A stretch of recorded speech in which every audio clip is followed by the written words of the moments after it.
और सहयोगी इस वक्त हमारे साथ जुड़ चुके हैं सुमित चौधरी और साथी कर्नल दिनेश रैन, रिटायर्ड, वो डिफेंस स्ट्रेटेजिक एक्सपर्ट हैं, वो भी हमारे साथ जुड़ चुके हैं। दिनेश जी, एक सवाल आपसे फिर मैं सुमित चौधरी का भी रुख करूंगा, क्योंकि क्या इनपुट है उनके पास इस बात की भी जानकारी लूंगा। जिस तरीके की एडवाइजरी जारी की गई है और इस एडवाइजरी में साफ तौर पर यह कहा गया है कि घाटी से इवैक्यूएट हो, लोग जल्द से जल्द घाटी छोड़ें, किस तरीके से इसे देखा जाए, कितना गंभीर माना जाए इसे?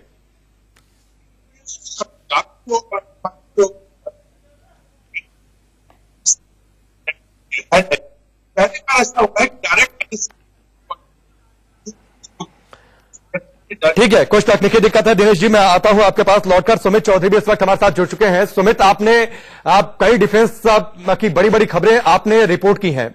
जिस तरीके की एडवाइजरी जारी हुई है, लैंड माइंस बरामद होती है, एक अमेरिकन स्नाइपर राइफल बरामद होती है, इस तरीके से यह माना जाए कि कुछ तो बहुत गड़बड़ है जम्मू कश्मीर में, जिसकी वजह से इस तरीके की एडवाइजरी जारी करनी पड़ी।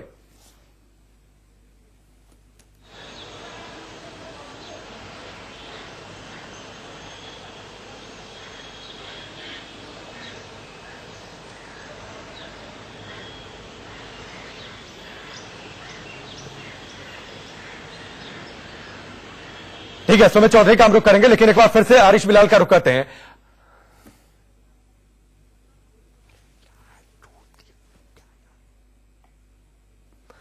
आरिश बिलाल हमारे साथ बने हुए हैं। आरिश, हमने आपकी रिपोर्ट भी दिखाई, अमेरिकन स्नाइपर राइफल बरामद हुई है। जाहिर सी बात है कि किस तरीके से हमेशा हमने इस बात को बताया है, अब बड़ी खबर पर हमने लगातार चर्चा की है कि जो आतंकी आते हैं, जो घुसपैठ करते हैं, पाकिस्तानी सेना किस तरीके से उन्हें मदद करती है। यह तस्वीर इस बात को भी पुख्ता करती है, क्योंकि अमेरिकन स्नाइपर राइफल हर किसी के हाथ में तो पहुंच नहीं जाएगी।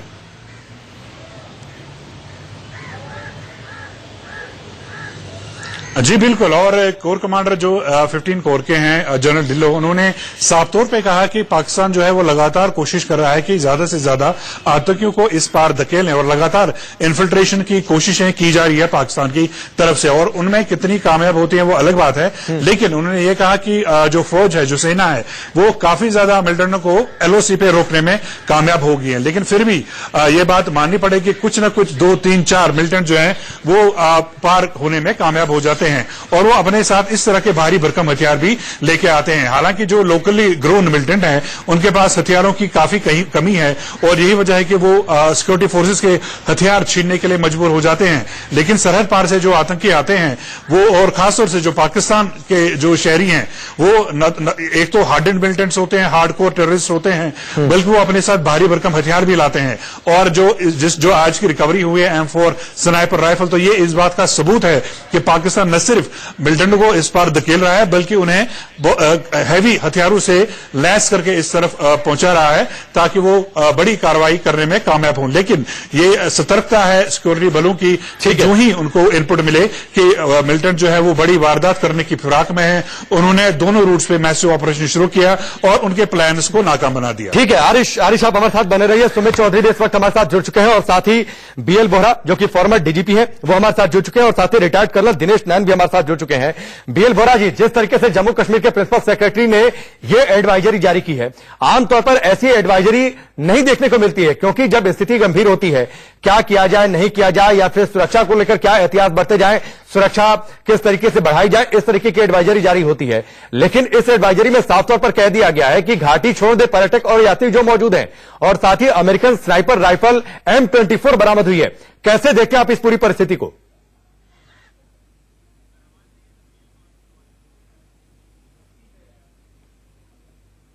लगती ही है, और एडवाइजरी जब जारी किया है तो इसका मतलब है कि उनके पास पुख्ता जानकारी है कि बहुत बड़ा कुछ पाकिस्तान के टेररिस्ट जो हैं वो करना चाहते हैं।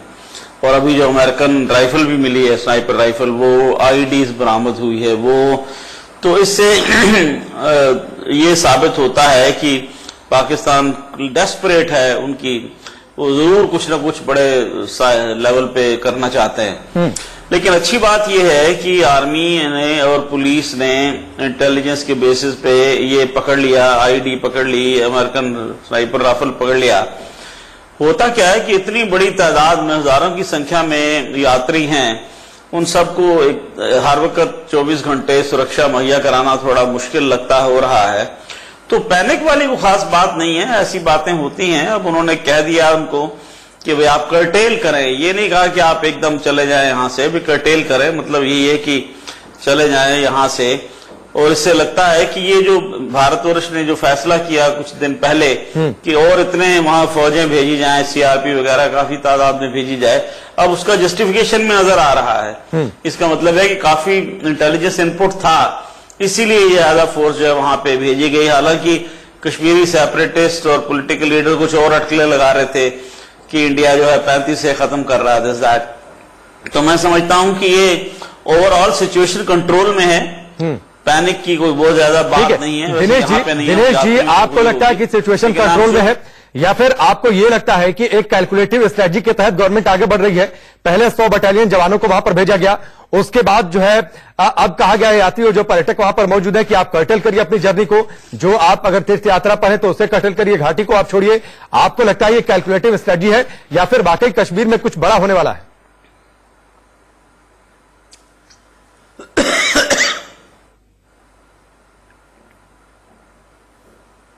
जो अजीत डोभाल जो है हमारे, उनके ऑफिस से, स्वयं के ऑफिस से एक एडवाइजरी जारी की गई थी।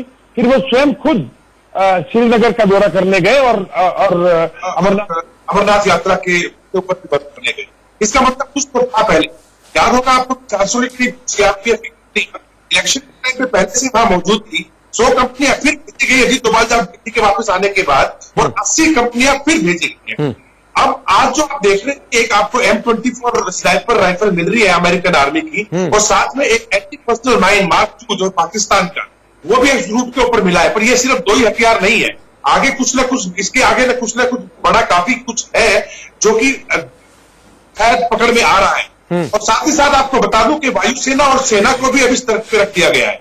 पर इसकी एक भूमिका और भी आप मान सकते हैं राकेश जी, कि देखिए पिछले कुछ दिनों से, चंद दिनों से मैं कहता आ रहा हूं कि जो पाकिस्तान का रुख और जो अमेरिका का रुख भारत के प्रति तेज हो रहा है, उसके पीछे कुछ बहुत बड़ी कहानी है।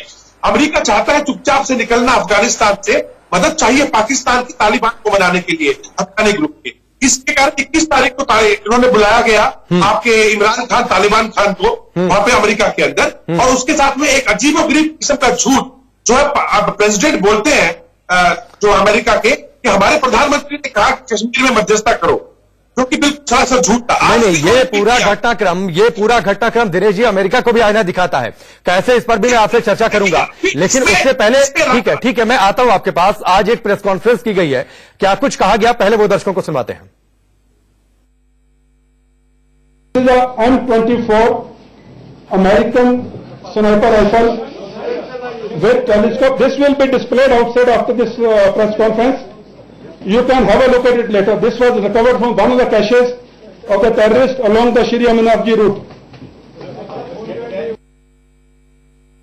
Searches are going on, but we have had some major successes in these searches. Some IEDs have been recovered, which have been neutralized. We will be showing you the photographs. And caches of ammunition, explosives and weapons have been recovered along these routes. The searches are still going on. One of the weapons is here, which we will be displaying to you, and a Pakistan Army's mine has been recovered in these searches from the caches. The mine is being retrieved now from the location where it has been recovered. Pakistan Army is involved in terrorism in Kashmir. सारे मेहमान इस वक्त हमारे साथ बने हुए हैं। दिनेश जी, एक बार फिर से मैं आपके पास लौटकर आता हूं। पहले बालाकोट एयर स्ट्राइक होती है, उसके बाद F-16 विमानों का इस्तेमाल करता है, जिसे अमेरिका ने पाकिस्तान को दिया था कि आप आतंक के खिलाफ इस्तेमाल करेंगे, लेकिन भारत के खिलाफ इस्तेमाल करता है। फिर अमेरिकन स्नाइपर राइफल बरामद होती है जम्मू कश्मीर में, और तीर्थयात्रियों के रूट से बरामद होती है। यानी किस तरीके से पाकिस्तान जो अमेरिका से मदद मिलती है, चाहे वो सैन्य मदद हो या फिर जो आर्थिक मदद हो, उसका इस्तेमाल भारत के खिलाफ करता है। यहां तो अमेरिका को भी सोचना चाहिए इस बात को। जो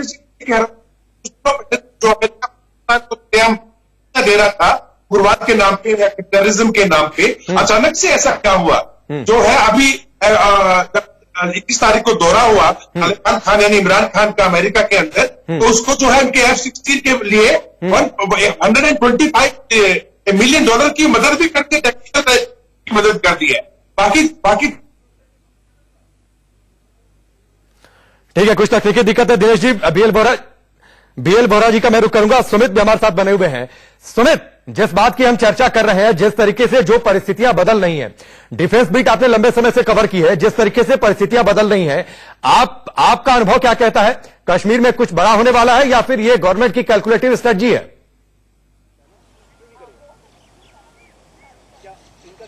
देखिए, हमेशा प्रिवेंटिव एक्शंस या मेजर्स लेने होते हैं और खासतौर पर इसमें भी आपने देखे तो सरकार ने जरूर साफ कर दिया है कि लगातार जो इंटेलिजेंस इनपुट मिल रहे थे उसी के बेसिस के ऊपर लिया, और खासतौर पर वो भी अमरनाथ यात्रा के ऊपर जो थ्रेट बन रही थी उसको लेकर। और आज भी जो press conference, joint press conference की गई, उसमें यह बता दिया गया कि स्नाइपर राइफल हो या फिर आईईडी हो, ये लगातार जो अमरनाथ यात्रा के रस्तों में है उसमें बिछाने की कोशिश की जा रही थी। तो ये सारी चीजें जब कैलकुलेटिव वे में आ रही है तो निश्चित तौर में सरकार, क्योंकि आपको याद होगा कि 2016-17 में जब अमरनाथ यात्रियों पर अटैक हुआ था तब भी ऐसा एक ऐसा इनपुट था जिसके बाद अमरनाथ यात्रियों पर अटैक हुआ, और उसके बाद से ही सरकार जो है वो अग्रेसिव है और इस चीजों को लेकर बहुत ज्यादा सिक्योर भी करना चाहती है। तो यही वजह है, ना सिर्फ इन चीजों की बरामदगी हो बल्कि सरकार की तरफ से, जम्मू कश्मीर गवर्नर की तरफ से जो ऑर्डर दिए गए एडमिनिस्ट्रेशन की तरफ से, वो दर्शाते हैं कि लगातार इन थ्रेट परसेप्शंस को लेकर लगातार सरकार काम कर।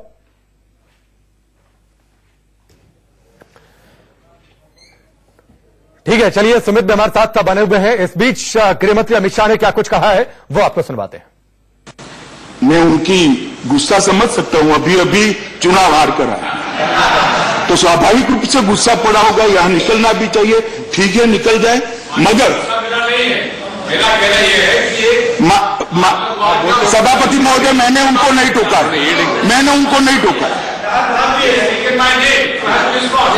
हाँ तो सभापति के माध्यम से कहा है तो मैं जवाब तो दूंगा ही। आपका लंबा अनुभव है, आपको मालूम है सदन में किस तरह से बात होती है। मैंने आपको सीधा एड्रेस नहीं किया, मैं सभापति महोदय के माध्यम से ही एड्रेस कर रहा हूं, और जवाब तो देना ही पड़ेगा और आपको सुनना भी पड़ेगा। मान्यवर, उन्होंने कहा कि एनआईए के 3 केस के अंदर ही सजा नहीं, क्यों नहीं हुई बोला? मैं बताना चाहता हूं सदन को क्यों नहीं हुई। ये तीनों मामलों में पॉलिटिकल वेंडेटा के आधार पर एक धर्म विशेष को आतंकवाद के साथ जोड़ने का प्रयास किया। मैं बताता हूं मान्यवर, यूएपीए बिल पर चर्चा चल रही थी संसद के अंदर और उस दौरान गृहमंत्री अमित शाह को आपने सुना। इससे पहले दिग्विजय सिंह ने इस बिल को लेकर सवाल उठाए, इस बिल में संशोधनों को लेकर सवाल उठाए थे। क्या कुछ उन्होंने कहा था वो भी आपको सुनवाते हैं। नियत की, हमें इनकी नियत पर संदेह है, और इसलिए संदेह है क्योंकि कांग्रेस पार्टी ने कभी भी आतंकवाद के साथ समझौता नहीं किया। 2 बार आप लोगों ने समझौता किया है, रूबिया सईद जी को छुड़ाने के लिए और इंडियन एयरलाइंस में मसूद को छुड़ाने के लिए आपने समझौता किया है। कांग्रेस पार्टी ने कभी समझौता नहीं किया है। हम लोगों ने खोया है, इंदिरा जी को खोया है, राजीव जी को खोया है, बेअंत सिंह जी को खोया है। हम लोगों ने कभी समझौता नहीं किया। माननीय गृह मंत्री जी, इस बात को समझ लीजिए। आप लोगों ने हमेशा एक धर्म के लोगों के खिलाफ एक माहौल बनाया है कि ये सब आतंकवाद से जुड़े हुए लोग हैं। माननीय सभापति, आपको हैरानी होगी, उसमें मेरा नाम भी जोड़ा गया और मेरा नाम जोड़ा गया कि उनके पास मेरा फोन नंबर था। स्वाभाविक है, जो इन्होंने कहा है, if the central government believes, सबसे मैं कहना चाहता हूं कि सबसे पहले आप मुझे ही उसमें डालेंगे, मुझे भरोसा है आपकी बात पर। तो कुल मिलाकर 2 परिस्थितियां हैं इस वक्त देश में। जम्मू कश्मीर में बड़ी एक एडवाइजरी जारी की गई है। आतंकी हमले के मद्देनजर जवानों की तैनाती वहां पर बढ़ाई गई है और साथ ही इस एडवाइजरी के तहत अपील की गई है कि जो लोग वहां पर मौजूद हैं, जो बाहरी लोग हैं, जो अमरनाथ यात्री हैं या फिर पर्यटक हैं, वो जल्द से जल्द घाटी को छोड़े। और उधर देश की संसद में यूएपीए बिल में जो संशोधन है उनको पास किया जा रहा है। ये 2 परिस्थितियां इस वक्त देश में। आरिश बिलाल हमारे साथ हैं, बीएल बोहरा जी, कर्नल दिनेश नैन भी हमारे साथ हैं। आरिश, सबसे पहले तो एक और चीज मैं आपसे जानना चाहूंगा, डीजीसीए से ही इस बात को लेकर अपील की गई है कि विमानों की तादाद बढ़े ताकि इवैक्यूएट लोगों को जल्दी से जल्दी किया जा सके। क्या इस बाबत आप हलचल श्रीनगर में आप देख पाते हैं?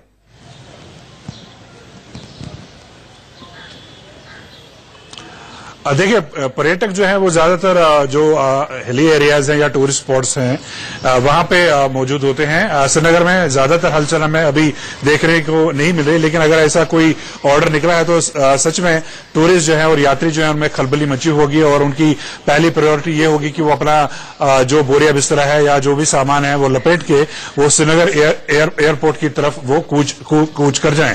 तो ये उनके पास प्रायोरिटी रहेगी और इसके लिए district administration, Jammu Kashmir police या बाकी जो सुरक्षा कर्मी डिप्लॉयड हैं वो जो है वो उनको फैसिलिटेट करेंगे और उनकी सहायता करेंगे। ऐसा सुनने में आया, हमारे सूत्रों से पता चला है कि पुलिस को भी कहा गया है कि वो फैसिलिटेट करें टूरिस्ट को ताकि वो सुरक्षित जगहों पे जल्द से जल्द पहुंच के, खासतौर से श्रीनगर एयरपोर्ट पे वो पहुंचे ताकि वो वहां से जो है अपनी जो डेस्टिनेशन है उनकी वहां तक पहुंच पाए। ठीक है आरिश, चलिए मैं आपके पास लौटकर आता हूं। बीएल बोरा जी और कर्नल दिनेश नैन भी हमारे साथ हैं। अब बीएल बोरा जी, एक तरफ दो परिस्थितियां देश में, देश की संसद में यूएपीए बिल को संशोधनों को लेकर किस तरीके से बार पलटवार हुआ, अमित शाह के तेवर दिग्विजय सिंह को आपने सुना। उधर जम्मू कश्मीर में जो इस वक्त मौजूदा स्थिति है, आप इन दोनों को किस परिप्रेक्ष्य में देखते हैं?